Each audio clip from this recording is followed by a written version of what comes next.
This piece is from my We Were Justice series. Real. I am finding the curse of my dreams and the blessing of my oaths sworn in the oak temple built long ago by the unbiased hand of nature, but still you haunt me. You all haunt me while I'm sleeping, and when I wake up, there is no letting go. Dream. Patrolling, I explore the avenues of High City Hill Country, River City, Emerald City, New Age fuck-up city. The trees reach towards me like lonely hobos, the ones I smile at and share my change with. I am the trees, and the trees are mine.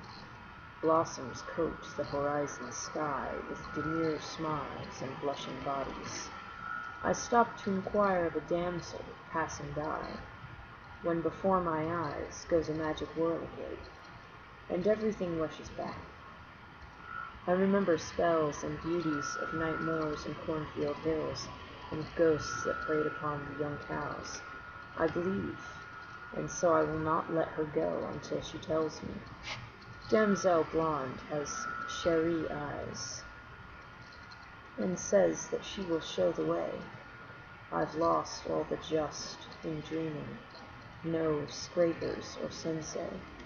I'm a lonelier guardian, a paragon of the secret watching that transpires in cities of closed doors and alleys. I follow little Miss Black Kiss through a secret parkway and into the devil's garden. Before I know it, the noose has descended around me, and like Gulliver, I am captured by lesser, greater giants and dwarves of heart, who practice their black magic on crows and kidnapped laborers. They drag me before their lauded Queen of Arts, or was it Hearts, their dreaded demise, and the wizard I know because I met him on the way. We wink, though he grudges how we are caught, thanks to me.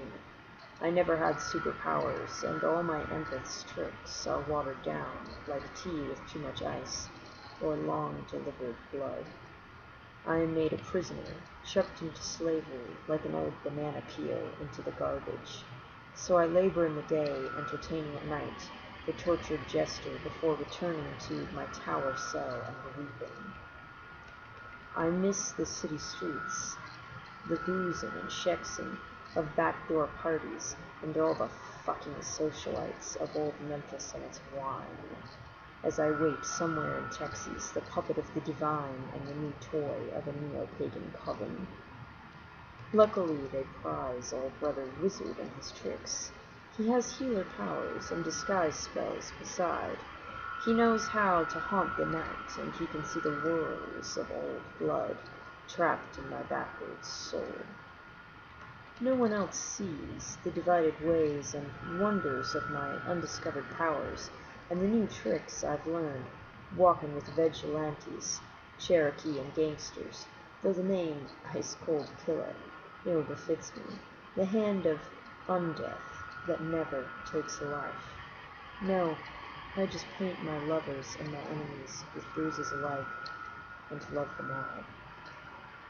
So here I am, in their limestone prison, sewing tricks for tots and things like that, after sweat harvesting the day.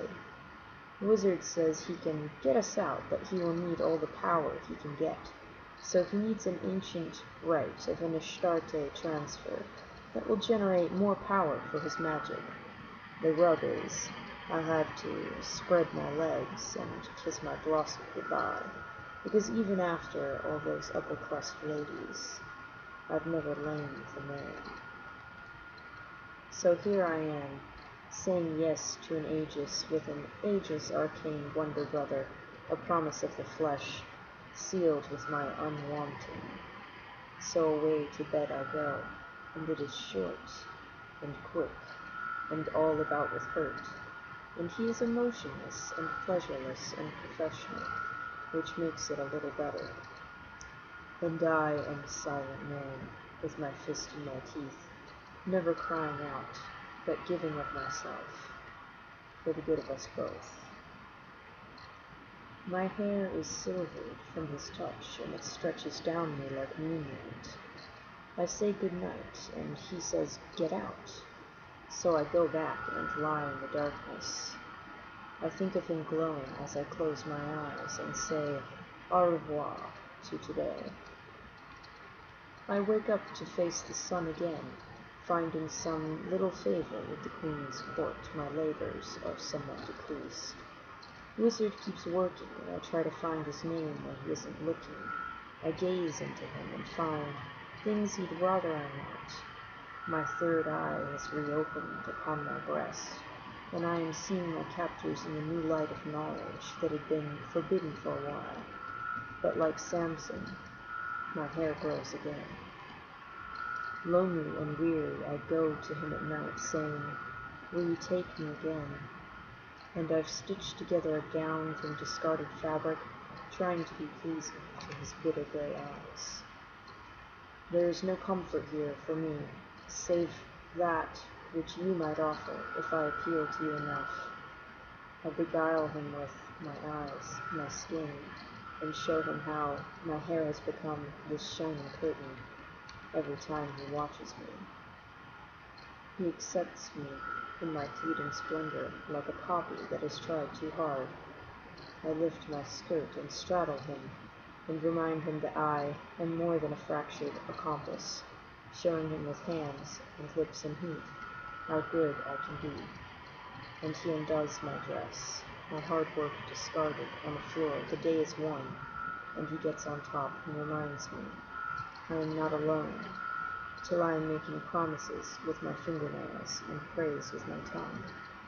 In the afterglow, I finally find his name and paint Joshua across his lips with my own. The problem is that the court sets us hard to the till, and romance is taboo in this tiny land where power and darkness are king and country, and God is a forgotten shepherd amongst angry and demented sheep that devour doves in the night. I have gone from hero to humble, but I think maybe I am falling for the wizard, so I forget briefly the bitterness of bondage in his arms each night.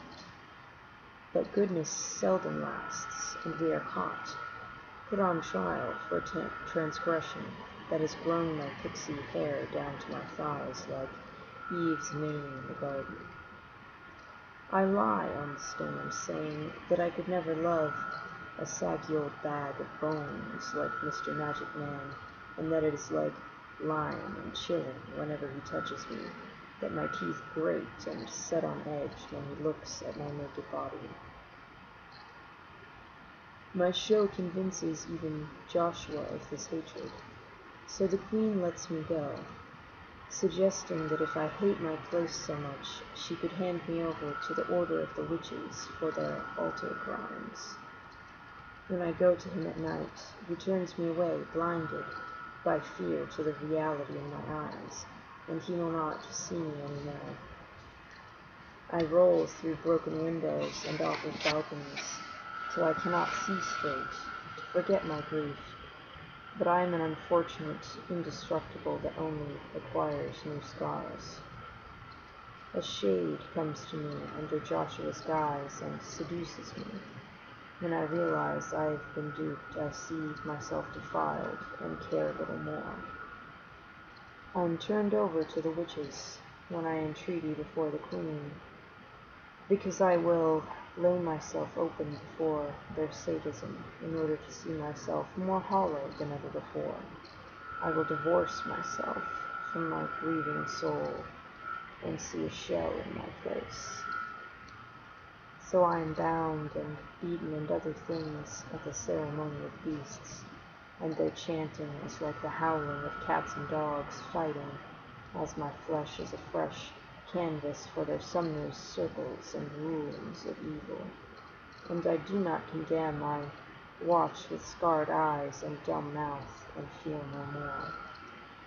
Moons come and go in servitude of this kind, and my wounds have become a web of weary tales that I forget inside. Defiance builds in my silence, till I sing a counter melody to the elements during their rites, breaking their power with an essence of light, so they promise that tomorrow I will meet the bullwhips. Tomorrow passes with hunger and thirst, till I am spread-eagled and flayed like a martyr, till my spirit is mere ribbons. A sympathetic green man finds me after the harpies have gone for their fields, and I ask for him to take me to the wizard. Darkness finds me as I lay once again across a bed gone cold, and feel the spark of his healing reach my body again. I pass into nothingness, wondering if, finally, his sympathies will be stirred. Escape is long forgotten. Real. I try to decide under noonday clouds what is real and what isn't, as I walk with ghosts of yesterday. I think of stolen kisses and old sins, and wonder, is this justice?